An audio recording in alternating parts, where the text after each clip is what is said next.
agenda is the approval. Is there a mover of the agenda this evening? Trustee Locke, seconded by Trustee Clements. Thank you. All those in favor? And that's carried. Thank you. Are there any declarations of conflict of interest this evening? Okay, seeing none, we'll move on. There is no closed session. There are no presentations and delegations. And the first item for information is a review of policy 4440, naming schools, and that's Superintendent Dance, please.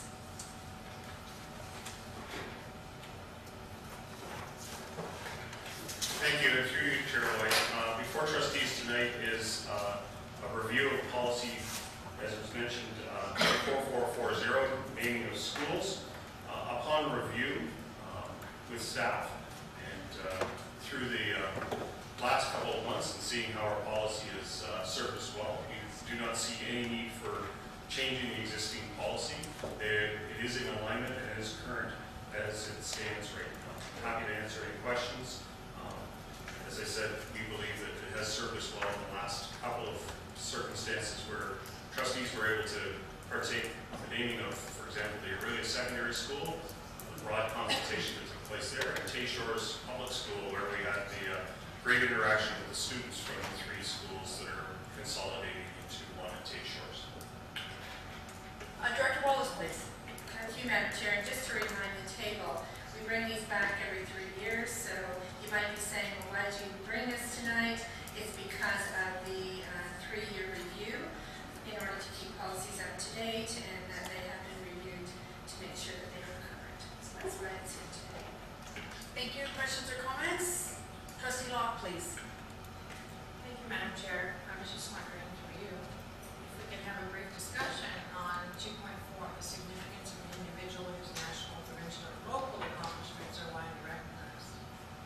I'm only asking that we kind of discuss this because of what happened in Orillia, what happened in Tay, and apparently I think the City of Barrie's already named one of our schools. So I was just curious if anyone else had any issues. I know that our group in Tay wanted no part of any names, so I'm just wondering if maybe that should be removed, or if anyone else has any questions or comments regarding that. Thank you. We did name after one of our schools recently, after Chris Hatfield. Yes. So we did name it after an individual. So is there any comments or discussion with respect to that matter? Trustee Beacock, please. Thanks, Madam Chair. And through you, I just think that it is relevant. I think it's important for the communities to be able to have that option to decide if there's somebody in that community that really does mean a lot to I guess it's going to be more than just to the community, so the school community, because after all, it's a school we're naming, but I believe that it's important to be there.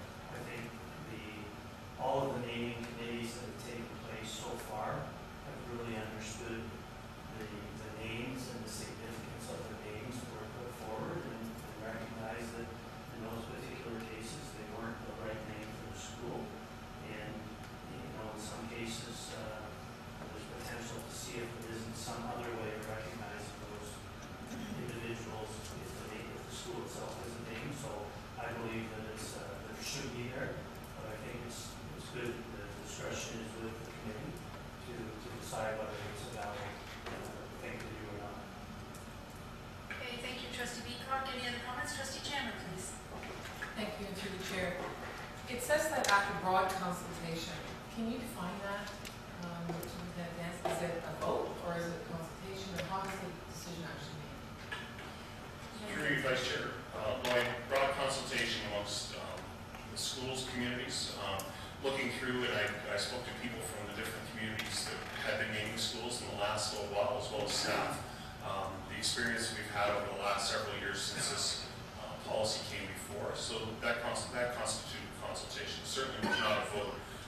We've found that this policy, the way it's written right now, works well, because of exactly what Chair Beacock had mentioned about the fact that we are not excluding something, but we also have to be careful to make sure that we take into account and have all the sensibilities, and we believe this does at this point, and that's the extent of when we try to consult, we try to make sure that we look at the experience of the last several years, and I person who crafted this one, but I think that it certainly has stood up. Trustee Armstrong, please. I just want to clarify too, in regards to the receipt of the recommended, the naming committee's recommended names or name. Does the procedural or the guidelines say you must have 3 names, or you must have 1 name, or you must rank the names? Because I think there at times has been confusion. I've been on just 2 naming committees, and an administrator sort of took charge of, okay, the meetings are together, this is how we're going to do it. And they both had 2 different, that was years ago, maybe. There's 2 different styles. One said we're going to rank 3 names. And another one didn't even say we should have 1 name, or majority wins, or, do you know what I'm saying? Like, it's an interesting thing that you typically receive 3 names. Sometimes we only receive 1 name, which I thought that's kind of an interesting one. It's either this or nothing, or we have to figure out one tonight. Or, but I just wonder, procedural-wise, I know that this is policy. Is there some sort of instructions that I suspect to go out so that the administrators, when they run the meetings, knows what is expected at the end of the work of the naming committee? And one other thing I just want to mention too, the issue of accuracy. I know with historical significance or environmental significance, again, I've been in 2 situations where they want to name it a historical or a location name that didn't exist. They thought this location was on a map, but it wasn't there. And another time it was sort of another historical significance, but the definition of what the word meant was very controversial. So I think those are the sort of things we need to say in procedure that, you know, if you're going to choose a name, no guessing that there is some hill that's called this. Or if you don't want to be historic or accurate, it should be known. The members of the committee should know that. So I just to clarify that, because I've seen that be a problem, but I would heartily encourage that there's more than 1 name ever on a recommendation, because it does look to me as a board member, if you don't choose that name, what are we going to do? So that, and it's rare that we haven't chosen a name. I believe we've always gone with their committee's preferred name, but who's to say what would happen in the future? Superintendent Dan, please. Thank you. Through you, Ms. Chair Lloyd. It has become regular practice. I would not say that it's written down in procedures that we have 3 names, as was witnessed earlier this year. The naming of Orillia Secondary School came with only 1 recommended name as well. But it has been good practice because of previous situations where school names have been rejected at the table. And so it's our belief this policy covers all these bases because it gives the leeway to the committee to do just as has taken place. Each community is very different in St. Luke County.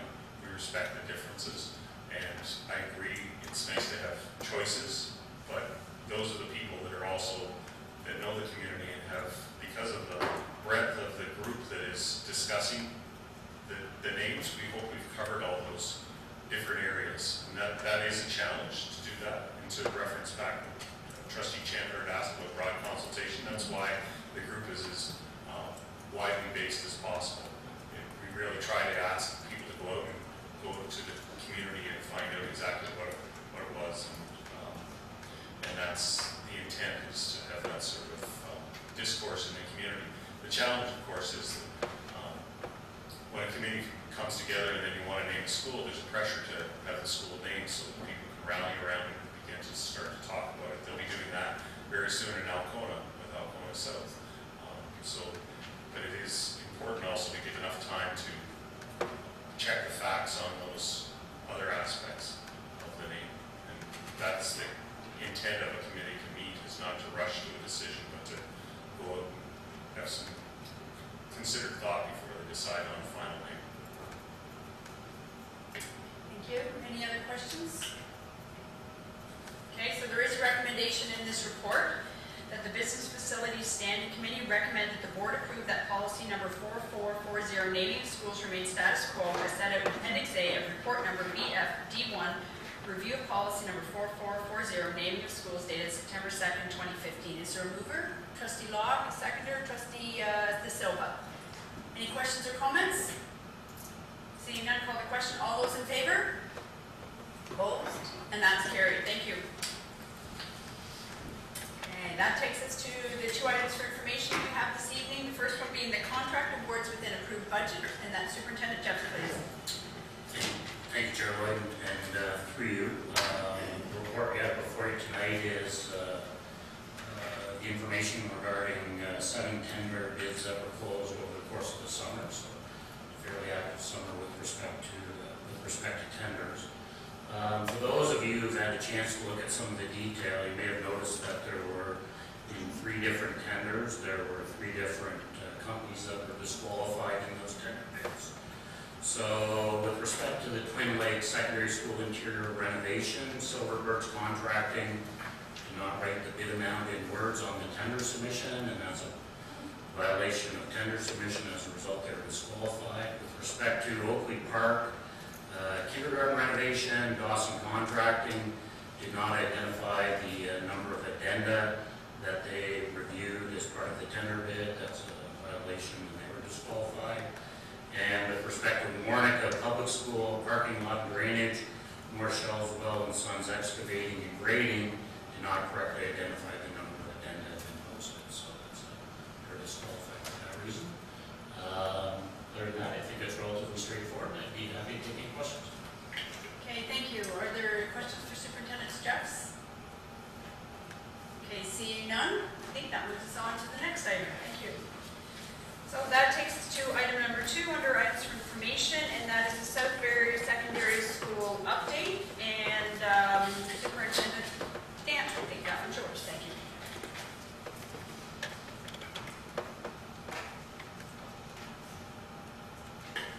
Thank you, and through you, Chair Lloyd. Before trustees tonight is some information regarding our process and progress with the development of the priority project that is South Barrie Secondary School. What we've tried to outline in this report to trustees is to encapsulate the complete timeline of our work on this project, stretching back to 2010 when the conversations first started, to 2013 when we were first funded for this project, and up to the present day. We are presently engaged in site plan negotiations, and I believe the City of Barrie is right now, at this time, working on the final report to their City Council with either a recommendation to move forward, and I believe also an alternate recommendation, which is our hope-for solution. So the South Barrie Secondary School, as trustees know, has been very topical. I do have to point out there is one typo about 3 paragraphs down under current status. One of the key elements of this report people should be recognize is that earlier this year we had a report that talked about developing a school within a school because we were looking at opening during mid-semester, between semester times. Now we're looking at a September 2018 opening of the school. That is going to be predicated for the most part because of the fact that we do not anticipate, because of the date at which City Council would approve this, to be able to complete all site works before we begin construction. If by chance we're able to complete site works, that may move our timeline up. But if we start our construction in the springtime of this coming year, that will be spring of 2016. And as we have referenced several times, secondary schools take 18 to 24 months in order to be completed. We've been fortunate in Orillia where, despite the cold weather, the school that was funded at the same time and began construction just over about almost 18 months ago will be ready in the next couple of months. These are complicated building endeavors. The logistics involved are quite different from building elementary schools, which we see it being done in 12 to 14 months. So we see that. The typo is regarding the last sentence of the 3rd paragraph. The South Barrie Secondary Schools will not open grouped together at Innisdale. The students who will attend Innisdale Secondary School in the next couple of years will attend as Innisdale students. One of the key points of emphasis that I'd like to make is that when we look at this structure, we know that the school will continue to grow, but we also believe that this will be best for students to be able to continue as students of the school they're attending. And none of these students who will move to the new South Barrie Secondary School will have moved before. Try to emphasize this throughout the whole process is that students who leave the closing Barrie Central and will move to Innisdale will remain as Innisdale students. The extended French program from Barrie Central will move to Innisdale Secondary School. They will remain as Innisdale Secondary students. The students who are going to populate the new South Barrie School are exclusively from the populations of Algonquin Ridge, Hewitt's Creek, and Hyde Park public schools in the further east end of Barrie. So that, in effect, that's, as I mentioned to Trustee Cameron before, they're all the students who live in Ward 10, so they're not going to be impacted by a second move. Further to this report, we included a complete chronology of our process in a variety of sections that you have in your report, including background and site selection, our municipal board, our partnership efforts, site acquisition, school design, and the site plan process, which we are moving forward with. Referenced in here as well is the fact that the staff have been working on a report, complimentary report, which we have now shared with the city staff, and I will be providing a copy to trustees afterwards, so you can see what our message was to the city planning staff for the whole site plan proposition. One of the key elements in this with this school is that the site plan, it has been argued that the school should be in a certain location. We argue from the other end of this discussion that the school should be in the location that works best as a school, because that's what we believe in, what's best for the students and what's best for the community. We believe we've met several of the requirements of the city and the planning staff to do that, creating what is in effect an urban park with a nice setting that is a gateway to that community. That will remain to be seen, but it goes through the site plan approval process with the city of whether that's been agreed upon, but we believe that we've moved heaven and earth in a lot of ways to make sure that we're able to move forward with the design we have. As trustees who were around the table at the time will recall, last October we did have this design presented, and in fact this design was presented to the city almost 2 years ago now, and they were aware of where we were looking at locating the school with the fields being the focal point. I believe I've captured the essence of the report. I'm happy to answer any questions. Okay, thank you, Superintendent, or Trustee Cummins, please. Through you, Chair. Thank you. First of all, I'm very happy that, I'm not happy that it's delayed, but I'm happy about doing the school in the school. I think that was just a recipe for disaster, so thank God that's not going to happen. We know there's things that we can't control. Are there any things that you envision that could possibly move that September 2018 site? Is there any left that we don't have under control? Thank you, and through you, Chair Lloyd, Trustee Clements, yes, if it's not approved in site plan approval, that could change timelines again, because if it's not approved, then we have to come up with other options in order to move the project forward. There are a variety of options in front of us. We believe we know this is the designated school site, but if it's not approved at the site plan process through the city council, then we will have to review our options and make new plans. Follow-up, Trustee Cummins? So on the 14th, they're going to decide, is that the idea? It's on the 14th, you said? Through the chair, that's correct. Do you know, is that likely that that's going to proceed with your meeting cleanness, but it's going to go through or not? Superintendent Dance, please. Thank you, through the chair. We believe that we've made great work taking place between staff members, our planning staff, our architect and engineering consultants have met with counterparts from the city and the developers. We believe that we've made good headway, but it is a political decision, and it's one that will be made at the council table, as was requested at the June meeting that we attended. For trustees' information, when at the end of June, I attended along with Paul Stevens, the principal architect on the project, and presented to council, hoping to move the timeline along so we would save a season. The season would be for site work, and then we wouldn't be looking at a September 2018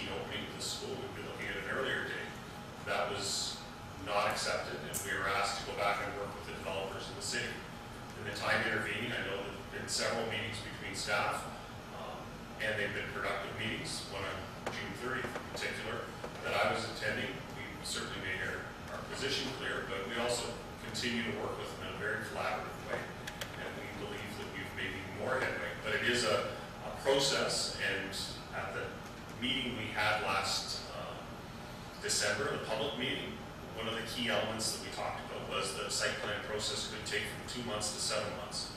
At this point, we are at about the point of 6 months. So it's not unusual, but it is also one that if it had been done in 2 months, we would be looking at a different report at this time. Thank you. Another Trustee Law, please. Or no, sorry. Have a speaker's list, sorry. Trustee Armstrong and then Trustee. I just want to focus a little bit about the non-conformity or the site plan situation of what the administrators, planners of the City of Barrie are saying. I just feel that this is such an expensive and, not just financially holding things up, but certainly time-wise. It was mentioned in your report that the site, the drawings were shown, City of Barrie was aware of 2 years ago. And to me, it's like speak now for a piece. I don't understand. Was there a change of staff at their planning? Like, why was it never mentioned years ago? And further that, is it the architect's responsibility to be the expert of what the bylaws are, or whatever the secondary plan of where you're going to place it? Because I cannot imagine too many city municipalities that are growing. I mean, I'm thinking of Peel and York, that would go to such lengths to a school board to say, you're first off the block here, and everybody else has got to be facing the street, so you're going to have to do it too. How can they treat us as a commercial retail, how they would treat a commercial retail building as opposed to institutional? Would they be saying this if it was a hospital? I think not.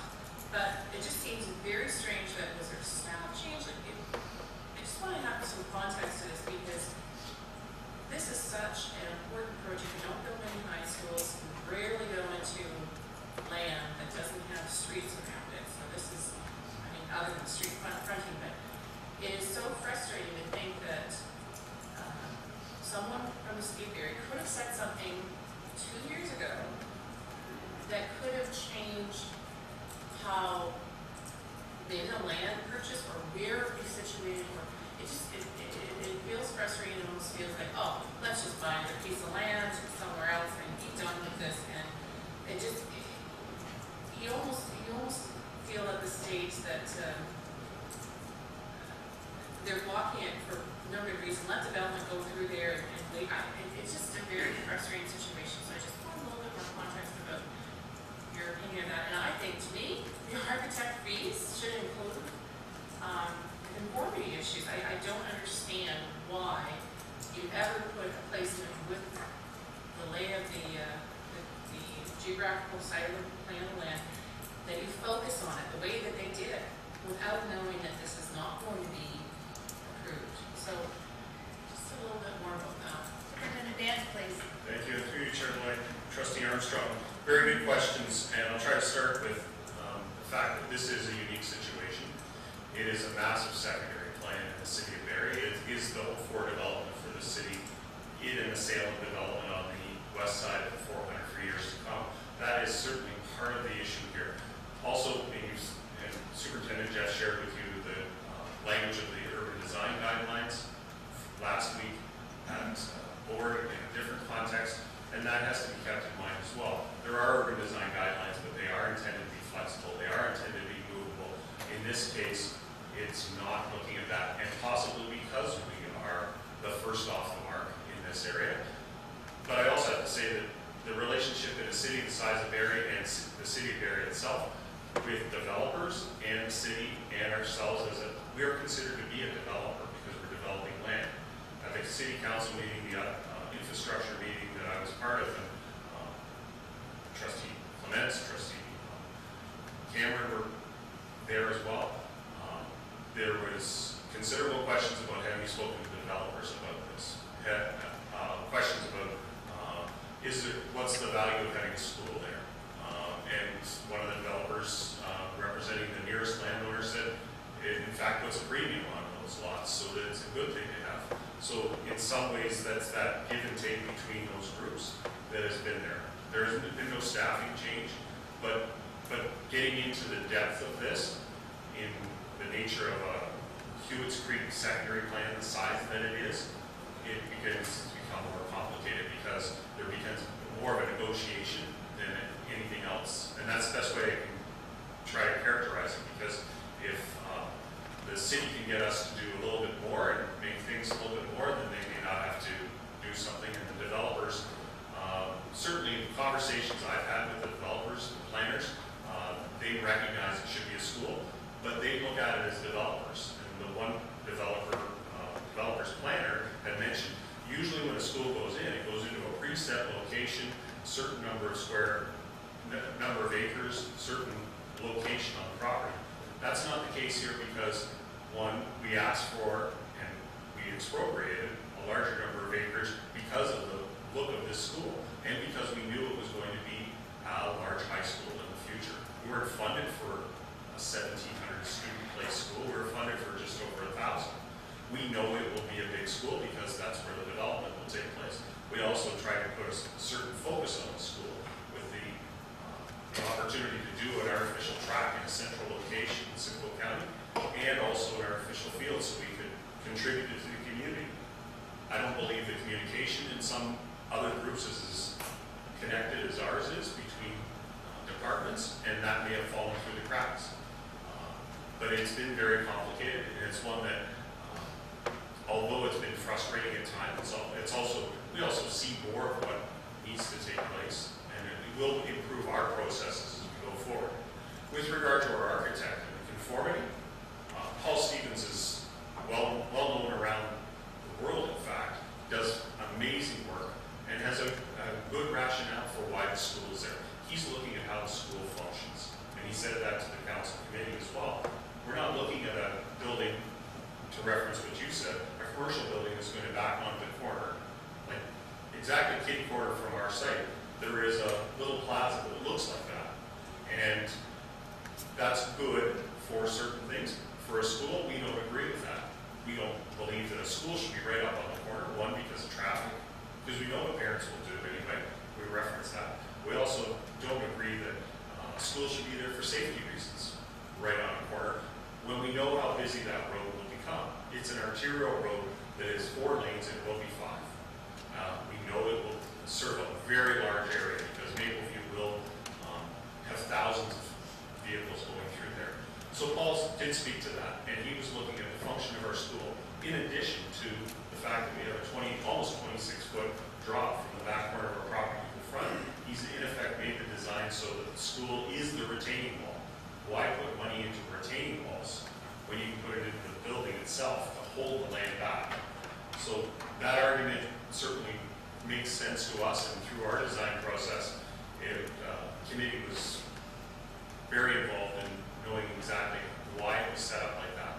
And I would point to, and I bring up Orillia once again, that is a school where, again, distance and topography is mitigated by the building. And I used the word earlier with Trustee Lloyd. It's a spectacular building because it's taking advantage, not building up when you can build in, and you're also serving the purpose of cutting that topography.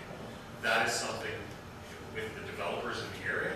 We talked about grading, which is a big concern because moving earth is a very expensive function for developers, and we believe that that is exactly what we're mitigating. We aren't moving as much earth, we're really getting into the ground and setting up and taking advantage of it, and we will have a better situation. So Paul and Stevens, as I mentioned before, has a very good rationale for where it is. Functionality is a key one, topography is another, and again, like the urban design guidelines that are held out as though they are laws, they are guidelines and they are supposed to be flexible, and that's what was broached with us in March and in April for the first time this year. Follow-up, Trustee Armstrong, please. Just to clarify, the issue of having the building in front of this road, or corner, administration, Barrie, whatever, position that if they let the board developer do as they would like, then what's to stop any other developer, retail, commercial from doing the same? Is that their concern? Because I just have such a hard, like, that's all the permission they're not performing. Like, it's every case dealt out individually, and I just don't get why they'd be, if that is a concern, why is that a concern? Because frankly, it would do a case-by-case basis, and you have to apply to change how the secondary plan will lay out for your situation. But I just, you know, and I think that it's a thing to convince the not necessarily the counselors, but the staff there that we should not be treated like a developer or retail commercial. That you know, we're all funded from the same group. It's not for profit. And I just, in that question, would they be treating, you know, that's a hospital is like that. I really don't understand their rationale to be so, to have one, it sounds like they're going to put their recommendation, their original recommendation, but a second recommendation that is support. So why they would not change their mind on that. Anyway, that's the question. I'm so concerned that other developers are going to ask for the same permissions. Superintendent Davis, please. Thank you, through you, Chair Lloyd. Exactly. That's the sense I get from what they said, was that they want to start off on the right foot and to make sure that this is done for the whole of the Hewitt secondary plan, because if we're treated as a different entity, which we believe, I think you do as well, believe that we should be treated as a school board and a school for students as opposed to a target, for lack of a better. They're gone now too. But you can see how in a community like Barrie, planning, you can almost see planning waves of how they thought about how they were going to be planning. And Barrie is one that I think that they feel the pressure to just get it right. And I think that's part of where the counselors are. But certainly we believe that a school is totally different than some of these other entities. And the value that it goes into a building such as this should be one that should be recognized as a different entity. But I believe that would be one of the key elements for the developers. You let the Simcoe County District School Board do this, why won't you let us do that? Now, they've also invested in how their plans are already, and if the city asks them to change, they will balk as well. But I know from the one meeting I was at the end of June, they had one developer already had their street design done, but not the connection to our property. So they do master plan communities to do their planning, to do all the grading, to do all that. And we have to remember that some of these developers are in there not like we are to get funding 3 years before, or the business case 3 years before, and do the planning. They're in here for maybe not break the ground on some of the developments for 10 years, 15 years, let alone, whereas we're first in, we'd like to be able to do it now. Director Wallace, please. To you, Madam Chair. I also want to assure you that as staff, we are continuing to have many, many conversations, many open conversations. But at the heart of all of our conversations is trying to do what we believe is right for students. And that's what we serve. As a school board, we serve our students, and we have to build facilities that meet the needs of our students, not only for now, but for the future. We think about physical health and education. We think about the fields and all those kinds of things. And so that's what we have to, that's what we get our funding for, is to build a building that's going to be able to provide education for the young people that we're serving wherever we are. So we have to keep true to that as well. But I assure you that we are having as positive as conversations as possible with those individuals, and we are sincerely hopeful that at the time when we have this next meeting, that we will get the go-ahead to move forward with what we believe is an unbelievable facility that's going to meet the needs of many young people that are in that South End area that are waiting for this facility. And we're expecting to have this facility. And they're looking to us to provide that for them. So that's what we're trying to do as well. So I'm sincerely hopeful that people are speaking in that kind of way in order to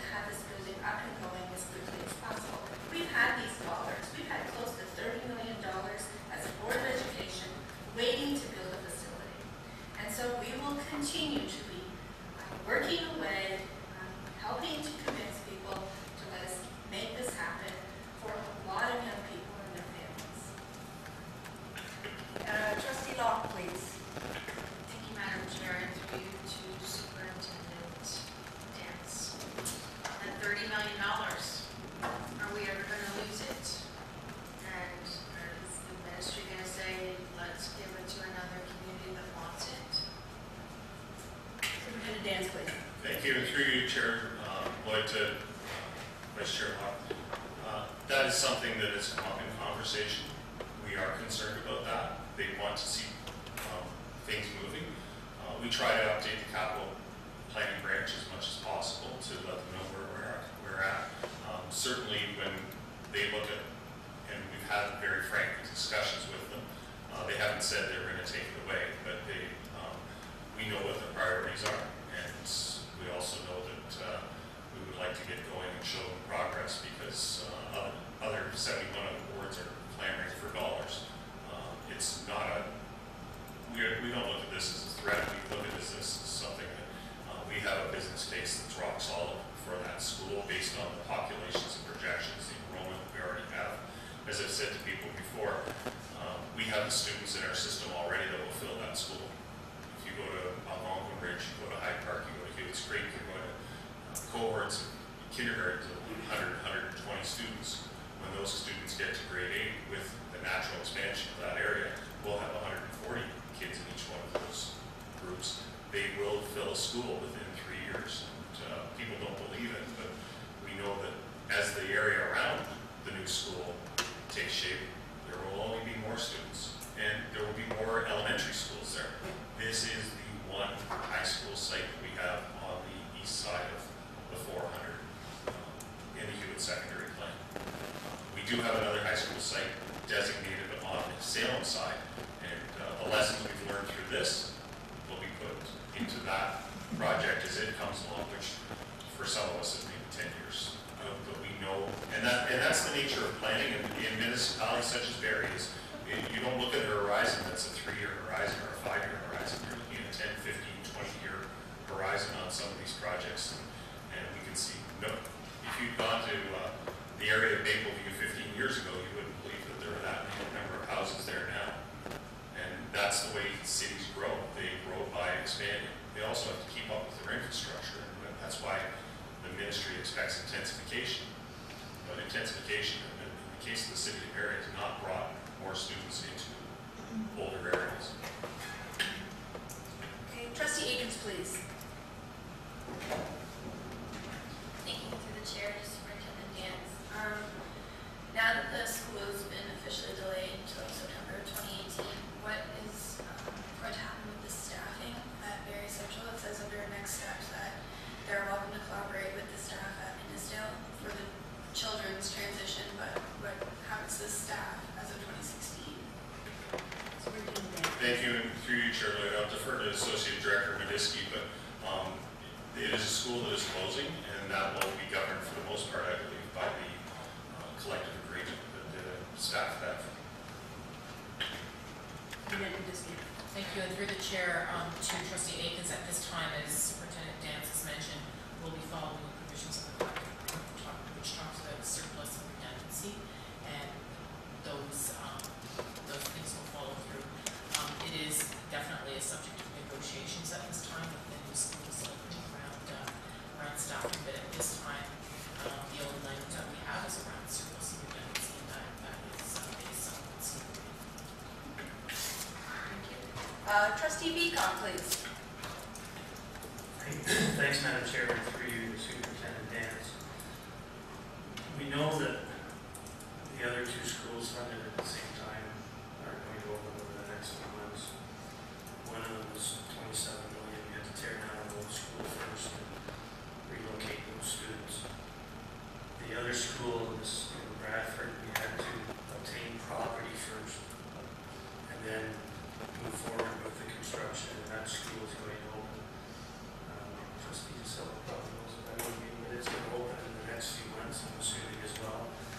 And so we have all these other school boards, but we have our own board who's been, there's a number of schools that have been waiting for funding for years. We know that other communities would like schools, and so I'm going to ask the $30 million question. And the question is, have we considered what our options may be to look at property somewhere else. I'm sure Trustee Armstrong would love to have a school just across the border in Innisdale, could house all those same kids. So based on the fact that there's challenges, and I'm not going to say that that some of them might not be some challenges that we've had to work through over the years, but maybe it's time we started looking at some options and see what happens, because the last thing we want to do is have the money taken away and have the ministry say to us, we're going to take that back. When you guys get your act together, or whatever they might say, then we'll move forward. And I'm not thinking that that's really what anybody, either here or in the City of Barrie, would like to do. So I'm curious to know what the thoughts might be, if there's any discussion, or when we first talked about the school, if there was any consideration for an alternate location. Because again, we had to get property in Bradford first, and that school's soon going to open, and we basically are still at the same stage. We own property, we don't have anything else, so we could probably go somewhere else and get property within 3 months or so, and be in the same place as we are right now. So maybe that's something we need to talk about. Superintendent Dan, please. Thank you, through Chair Lloyd, to Trustee Beacock. Certainly that's part of the development of business case that we would explore. Have we gone out and looked for exact pieces of property to the size and the scale that we have in this case? No, we have not. We do know the areas. Our planning department knows candidate sites in other municipalities that could serve as well, but we have not got a designated site in another municipality, and that's part of the planning process. We have to make sure that, one, that property is zoned appropriately, but we know the parcels of land that would suit for us, but we've been certainly up to this point working diligently on where we believe the school should be, because as was referenced several times, and although people don't believe it nowadays because of the number of drivers, this will become a walking school. Almost every student who is eligible for a high school there would be walking. That's one of our priorities when we look for school sites. Because school would become, if it was in another location, for example in Innisfil, town of Innisfil, it would be a completely bus school as far as we can tell. So that's one aspect that isn't lost on us when we go to look at development of a school, notwithstanding the fact that we may have to examine options if we don't have our site plan approved. One of the key elements that I think you'll see we try to make, and it hasn't been made in some ways, is the investment of the board so far in the project. There have been considerable hundreds of thousands of dollars, approaching $1 million in fees that have been paid out, that are architectural fees, let alone the other aspects of this. We anticipate if we had to redesign the building, we would be looking at multiple millions of dollars. And as I referenced at the council meeting in June with the councillors, we aren't funded for those other aspects to redesign and to change. The Ministry of Education does not give us additional dollars because we run into a municipal wall on something. We have to spend the dollars on that. So if we're going to redesign, we may have to redesign where it could be done. That certainly has to be considered. But our efforts, honestly, have been completely towards sincere and earnest efforts, but trying to get to a resolution here. Director Walls, please. To you, Madam Chair, and as a follow-up to Superintendent Nance, we have been telling our parents of that community, this is where we're building our school.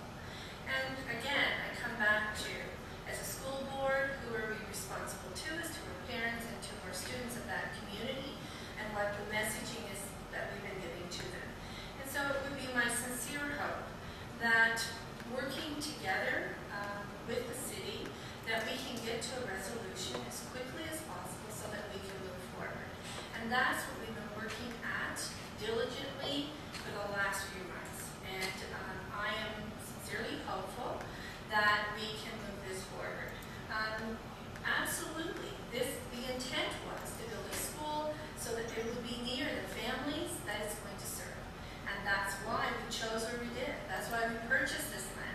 And that's why we purchased the more than the acreage we needed for the school and one field, so that we can have a second field that we can be then a great community partner within that community as well, and give services that times when a secondary school goes into a brand new community, very often that secondary school provides many of the field or whatever opportunities to that community for a while until they can get a community center or whatever else to be built within that community. And we've been more than willing to do those kinds of services as we've moved into new areas. So that would be our hope.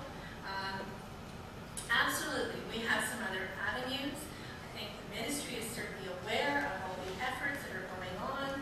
They're aware of the business case we put in to have it where it is now. And so we're just letting you know where we're at now and that we are having as many conversations as possible and to move this forward as quickly as possible. But I'm not saying we're not frustrated, because we are. However, frustrated or not, we will continue to work in a positive way to try to make it happen. Thank you. Next speaker is Trustee Chandler.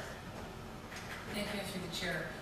I would like to ask a couple of questions, but I would like to put a motion forward that we go to closed session. Okay, any questions are with closed items? There. Okay, so we have a mover that we go into closed. Seconder, Trustee DeSilver. Any questions or comments on that at this time? Trustee Clement? Is that something we could do after more questions? We do more open first and then It could, later on? it could occur after more questions. I mean, at this point in time, we have a mover and a seconder, so the motion's on the floor.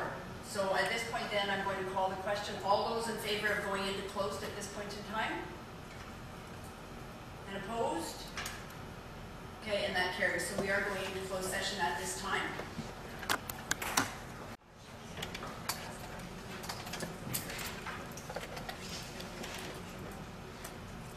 Okay, so we are back in closed session and we will continue, open session, and we will continue with our speakers list, and that was Trustee Clements next, please. Thank you, through you, Chair. I just want to follow back a couple points that Trustee Armstrong made. And we're looking at, it's taken a while to make all this happen, and I understand that. We just bought the land in March, right? We didn't even own it till then.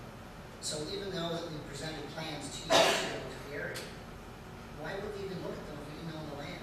If it was my business, and somebody came to me and said, here's a simple plan, but we own the land, I'd go, that's nice. And I'd set it aside until you got the land. So I don't think that part is fair to the City of Barrie to actually say that this is delayed because we've had this withdrawn. So that's the first point. And the second thing is, in that meeting, the acting mayor, because the mayor was there, was very clear. He didn't want to hold this up. He wanted this to happen. He didn't want it to be delayed. He said that several times throughout that meeting. The staff in the City of Barrie are dotting the I's and crossing the T's. That's their job. That's what they're supposed to do. It's our job to come up with a vision that supersedes those technicalities and to say why it's better, why we need to make those analysis for us. And I'm not sure if we've painted that picture yet. And I'm just wondering if Director Wallace could be with them, because you're such a good salesperson. That's what we need. We need to sell them on the idea of what the school is all about and why it's located. That's something that we would really benefit from each of them. Okay, so do you want to, thank you. Thank you. Through you, Chairman, Trustee Clements. Regarding the timeline, this has been the designated site since the Hewitt secondary plan was put in place. So this was going to be the secondary site. The orientation and the size were the only issues that were taking place. One of the questions, and I believe I said this at the council meeting, we would like you to have a rectangle with most of the frontage on the city. It was commented that why not have a rectangle of the property with most of the frontage on Mapleview. And I believe I answered the question and said that we don't want to build an east-west field. And that's what would have resulted if the field had been, this property had been oriented otherwise. Certainly, when you get to the point of ownership, and we started expropriation after quite a while of negotiation beforehand. Expropriation is you know who's going to own it once you start the process. It's not as though anybody else would have that. So when we mentioned that we shared a concept design with staff staff, we were shocked that urban design guidelines came up at the time they did, because we met immediately after acquiring ownership, and that came up as a roadblock, a potential roadblock, when it had not been brought up in any conversation before, and that's why the chronology outlines what it is. Notwithstanding the fact, you're right, they don't have to make formal comment on it, but if we had known that it was going to be a stop to the whole project at an earlier time, we may have been able to consider that. But when it comes up in March, after we've had the designs presented publicly on several times with City of Barrie staff there, we were concerned that that came up the way it did. With regard to having it move forward, and I agree completely. Councillor Brassard, who was the chair of the meeting, said let's try to move this forward. The City of Barrie, though, was in an unusual situation, according to my understanding from their councillors, where they had no scheduled meetings during the months of July and August. They had not had that situation before. If we had been able to move forward, we thought we could get a recommendation from that committee in June to have a City of Barrie meeting earlier, a council meeting, to approve the site plan. And that's what going to that committee was intended to do, was to hopefully go forward, and I believe that was the intent when I spoke with Trustee Cameron, who had asked for our attendance to take place at that, was to move it ahead so that the City of Barrie would convene a meeting so that before September 14th, so we could move further. We can do site work after September 14th, but with the winters we've had the last couple of years, that's why we're looking at not losing a season. And if we'd been able to get it in the ground in August, we would have a different timeline in front of it. Okay, thank you. At this point in time, do I have any other questions or comments? Clerk Wallace? To you, Madam Chair, I just wanted to make a comment about selling the project. I thank you for your comment. However, I do believe staff have set forward all of the arguments about why this is a great plan. I think that we have an unbelievable architect. An architect who built Bear Creek for us, and we know how well that design has worked for us over a large period of time when we had more students than it could hold, and yet it was able to do that. We have an unbelievable staff here who have unbelievable expertise. We've had numerous conversations. We've had the chair of the board. I'm not opposed to that conversation, except for the fact that I believe the story has been told. And tonight I say honestly to all of you that I do believe that even the trustee who represents that area has done a great deal of work in working with individuals in that area as well. Again, I'm not opposed, but I don't know whether there's the necessity at this point in time, after all the other meetings that have taken place. I have met with a couple of individuals over the summer, tonight we may be coming across as optimistic. I believe that there has been much more work that has occurred over the summer, and maybe hopefully greater understandings have now been gathered by individuals, and I hope that at the end of the day they keep in mind it's for the young people of this community, of the city, that we're building a school for. It's not for now, it's for the future of these young people. And that's what I think will occur. Okay. And one follow-up, Trustee Pledge? Just to follow up, I want to make sure that John, I didn't in no way make any inference that you aren't doing an awesome job. I didn't mean that to come across at all. I just think that you need a little bit more of salesmanship, and I think you got it. Trustee Beacock, please. Thanks, Madam Chair. And through you, if I understand correctly, I think Superintendent Dan said that there will be two options coming forward at the September 14th meeting.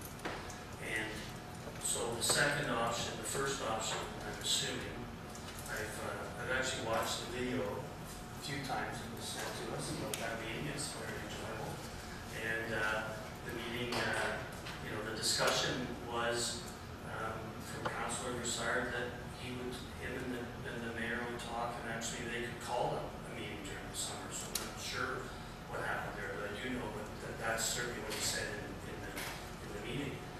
getting back to the options, the reality is that staff will bring forward 2 options, 3 options, whatever it ends up being. We're here at 2, assuming it's 2. And staff has done their job at that point. After that, it becomes political, because it's coming to the table for councillors. So if there's work to be done, it's work between the political people, because they're the ones that are going to make the difference. It's not going to be that the staff is bringing forward. They certainly, have, I think, made it pretty clear in the video from that meeting that they're not prepared to make a different recommendation as their number 1, but they are prepared to make a second recommendation. So if that's the case, then it's the political will of this table, the people involved, and the council of the City of Barrie to try and come to an agreement where it can get passed. That's where the rubber hits the road, folks. Staff on both sides have done what they have to do, and the rest of it is now up to the decisions of those involved. In this particular case, it's council of the City of Barrie. So if there's going to be any movement, it's going to have to be with those councillors, and it's going to have to be with the support and help of trustees around this table that are involved and beyond that, because otherwise it won't happen. Okay, at this point, I just had a couple of things I'd like to say, and I think we've exhausted our speakers list at this point in time. As architects, I'm not sure if everyone's familiar with them. I know they did do Bear Creek, but they also designed Bill Crothers Secondary School with Markham Unionville, which is on a very, very unique, challenging piece of property along the 407. It's a very unique design. I think it had vision. It had an understanding of the property. It had an understanding of the municipal recreation needs that are there and partnered with them. And I think that there is a time and place where you have to appreciate and recognize the expertise of the architect that's involved. And I think the town of Markham Unionville put their trust in him and did an outstanding job with Bill Crothers Secondary School. For people who aren't familiar with it around the table, it would be certainly worth the drive to see the unique piece of property there and what they were able to do with it, with vision. And to meet the needs of the students is their first and foremost priority. The second thing I want to speak to is with respect to salesmanship. If a community doesn't recognize the value in building a $30 million high school, it's a once-in-a-lifetime opportunity and may never happen again, I'm sorry, it isn't salesmanship that we need.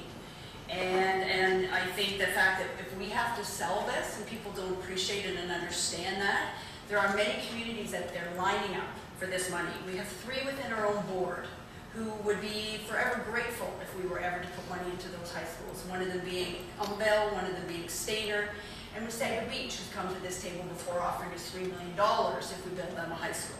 So I think there's a certain point in time where we have to move this forward. I know in the city of Orillia, where the funding came at the same time as the school, I drove by the new high school today, it's outstanding. There are no words to describe how fantastic it looks. They're doing final grading on the playing field. They are working at doing the outside grading. They're working on exterior finishes, and it's amazing. There are no other words to describe it. Any student who looks at it says it's amazing. So this project is about the students. It's for the students. And, quite honestly, the politics needs to put the students as their first priority and need to make this happen. There has to be compromise. There has to be a willingness to work together. And the fact that this funding's been sitting on the table for years while those students don't have this school is appalling, in my opinion. And I think it's time it needs to move forward. And if it can't be moved forward, then we need to seriously look at other options. We have other schools who could benefit from this funding. There's other ways that we can look at this project. There's other schools within the province of Ontario. And I mean, we're right now have a lot of money sitting there that nothing's happening with. If we have to go back and redesign this site, there's no more money. That's coming out of the money that we were allocated for that school. So that means we take out of that school to redesign this project. And to me, that's completely unacceptable. So I certainly hope there's the political will to move this forward. I hope there's a willingness to compromise there. And I certainly hope that, that this can move forward and that we have good news after the meeting that takes place in mid-September, because I think sometimes we lose the focus of who this is for. And I mean, I've been a trustee on this board for 9 years, and I've heard about the need for the students in the South End of Barrie for 9 years. And it now drags on for another 2 years. So we will have missed generations of students going through the system who will not get the benefit of this school. And I think it's truly sad and a truly unfortunate situation. So hopefully moving forward, something can happen and there can be some compromise to work together. So that's what I have to say after listening to all the comments around the table tonight. Any other speakers before we commence? Sure. Another topic. Innisdale, putting 1,850 kids there. You say we need 4 more portables. Do you have to do anything with the bathrooms, electrooms? Thank you, and through you, Chair Lloyd, Trustee Clements, not at this time. We don't believe we need to do anything. We will be working, we have already commenced working with the City of Barrie staff to ensure that we meet all requirements for additional populations coming in with in the next year and then further on. Thank you. Okay, we have exhausted our speakers list, and this report was for information. We have no correspondence. Are there any other matters at this time? Okay, seeing none, are there any notices of motion for the next meeting? Okay, seeing none, I would entertain a motion to adjourn. Trustee Beacock and Trustee De Silva. All those in favor? Thank you, and we are adjourned. Good evening.